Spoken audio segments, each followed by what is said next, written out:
महाशिवरात्रीच्या पवित्र दिवशी आमच्या पंचक्रोशीतील सर्वात मोठी आणि मानाची जत्रा म्हणजे वालझरीची जत्रा होय.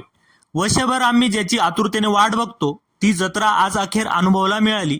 सर्व मिळून देवदर्शनासाठी रांगेत उभे राहिलो, पूजा अर्चा केली आणि मन भरून दर्शन घेतलं. जत्रेची खरी मजा म्हणजे अचानक भेटणारी आपली माणसं, त्यांच्यासोबत मस्त फोटो काढले.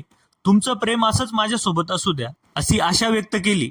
जत्रा म्हणजे आनंदाचा मेळावाच असतो. वालझरी देवस्थानाचे ट्रस्टी अमोलदादा भोसले भेटले. त्यांनी प्रेमाने श्रीफळ देऊन आदरतीर्थ केला.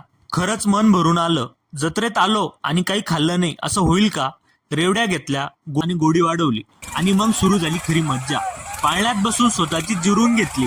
बायको म्हणाली म्हणून ड्रॅगन पाळण्यात फॉर्म मध्ये तर बसलो, पण चांगलीच मौज झाली. आणि रियाने जत्रेचा पूर्ण आनंद घेतला. सगळ्या खेळण्यात बसून मस्त एन्जॉय केला आणि शेवटी मोकूने जत्रेतून एक मस्त कार घेतली. अशी आमची वालझरी यात्रा तुम्हाला कशी वाटली नक्की कळवा. चला भेटू उद्या.